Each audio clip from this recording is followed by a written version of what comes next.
Please help this project if you can. If you haven't subscribed or if you haven't donated to it, it'll help our company grow, because every dollar that we get is going to go into the company and production, and it'll be a big help to us in going forward. So that's our introduction for Agenda, and I hope you'll check it out. Thank you very much. Oh, this is James Hudnall, and welcome to Agenda. This video will tell you about the series, which is in demand at Indiegogo. It'll be out this spring, and it's coming along great. I will be showing you some art from the book, and I will also be going into details about what it is. So first, let me tell you that Agenda is going to be a 48-page comic, which will be a continuing comic. We plan to hopefully do one per quarter. We'll see how that goes. But this is the first issue, and it's an introductory issue. And we wanted it to be a decent size so that people can get value for their money, because we feel that a lot of comics today aren't giving people the value for their money that they should be getting. And also because I want to tell a rich and entertaining story about 6 characters, and one single 20-page comic isn't going to cut it. So it's going to be, the first storyline is going to be 4 parts. What is it about?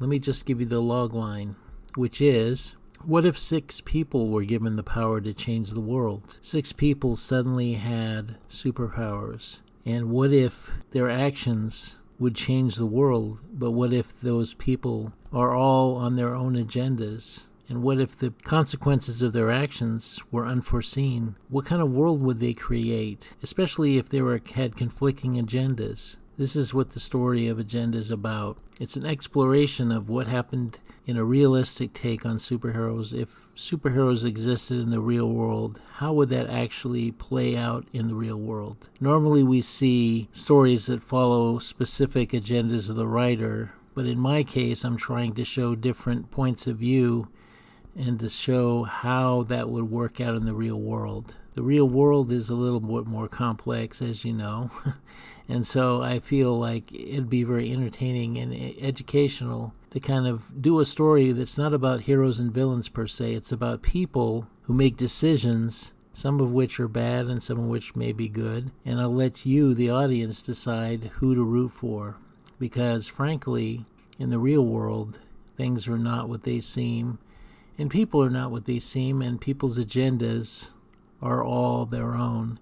So with this book, I'm taking a different tack than your usual comic, in that the characters' agendas are not typical of a comic book story.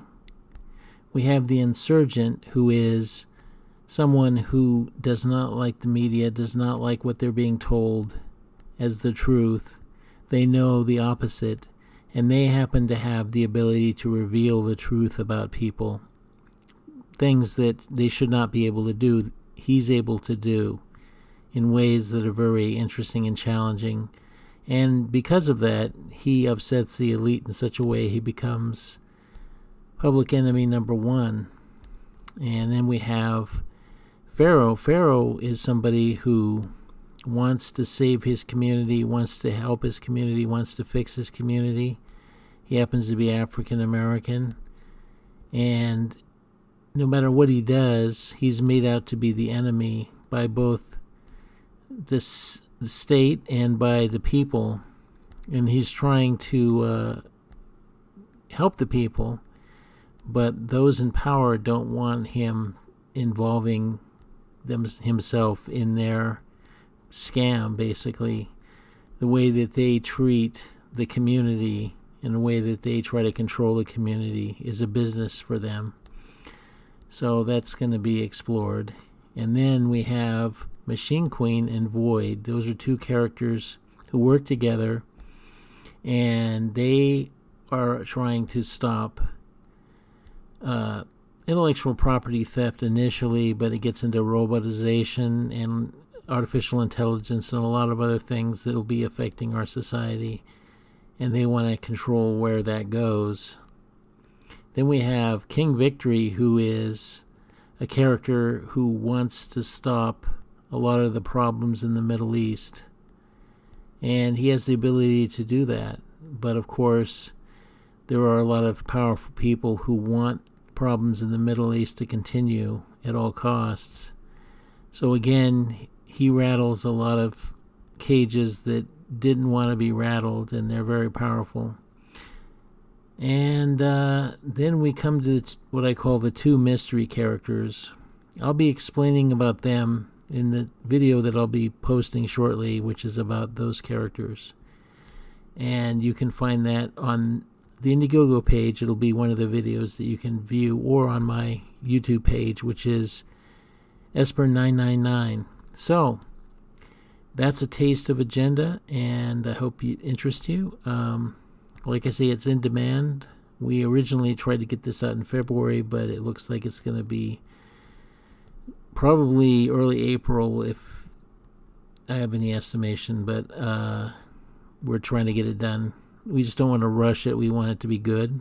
It's our first book, so the company that's releasing it is the Freedom Forge, which is my company. I'm James Hudnall. I've been a comic professional for over 30 years, and I've won awards. I won the Inkpot Award in 2017. I am someone who has done a wide variety of comics. You can check them out on my website, which is jameshudnall.com. I've found Matt Cosson, who's a great talent, and he's also local to me. So this is going to be his first major book, and people are already excited about his work. I am too.